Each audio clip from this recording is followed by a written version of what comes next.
It's the middle of me watching a Gardner Minshew interview.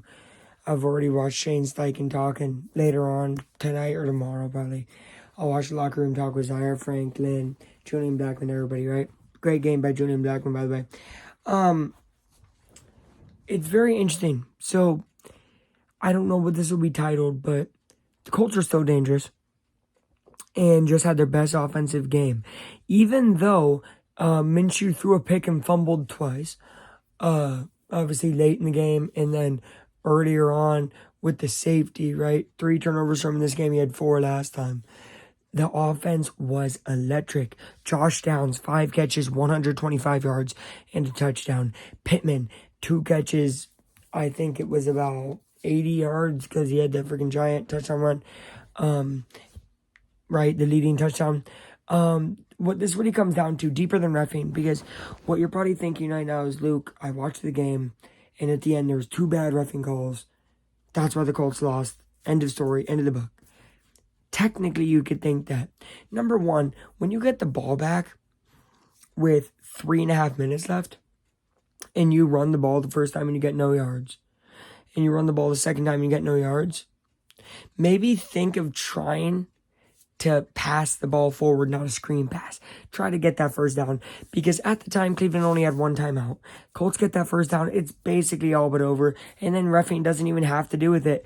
I have always said personally, as much as it aggravates me that reffing sucks sometimes, you have to be better than the bad reffing. If you do good enough on offense, right, and they get it, kneel that ball down, it's over.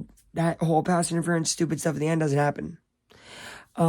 With that being said, Buckner and the D-line brought pressure. They brought pressure, 3 picks in total, 1 from PJ Walker, 2 from Watson. But of course, no, it was actually 4 turnovers to the Colts. I think 2 picks, 2 fumbles. I couldn't see it fully, right? But what I did see was an offense that was setting a tone, going deep, going long. And one of my favorite things the offense did was run the ball well with Jonathan Taylor. Taylor was on his A game, 120 rushing yards. Moss, when he ran, was doing good. And I like the primarily Taylor, Moss when you need him type of run game. Very, very good. But the issue is the defense was on the field too much. Now, this happened last year a lot. You're like, they're on the field too much. Indianapolis scored 38 points.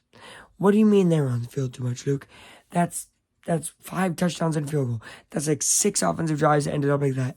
Yeah, but there was 4 others that ended up in turnovers and like 3 others that ended up in punts. So it's like you got to look at all the bad junk to realize that the good stuff's good, but the bad is bad. I would say overall this is the best game Indy played this year, even giving up all the points they did.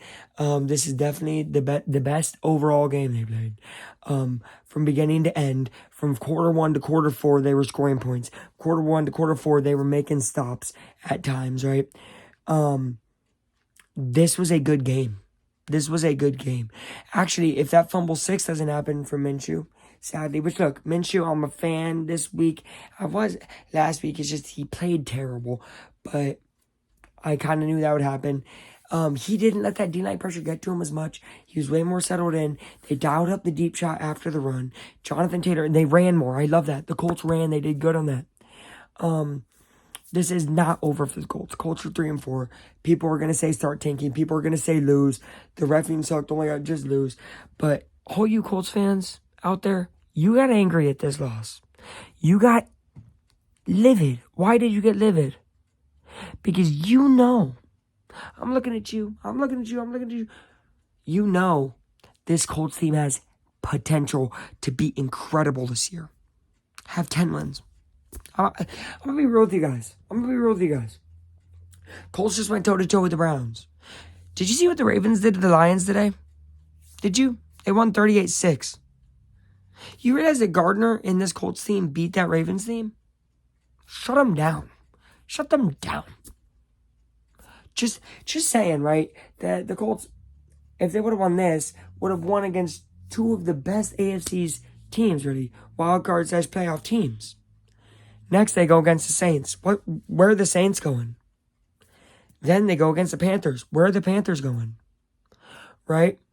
And then I think we play Tennessee again.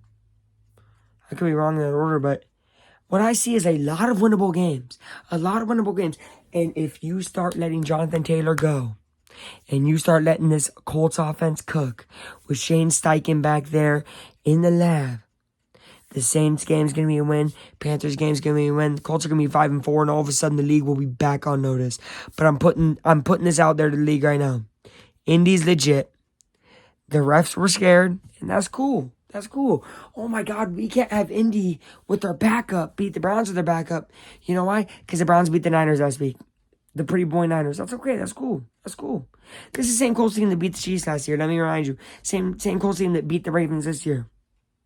They're going to turn a lot of heads. This ain't that same Colts team from last year. Next week, Colts will have 4 wins, more than anybody projected. And please, Annis, please, pick against us again. See what happens. You're laugh like out. Go Colts, baby.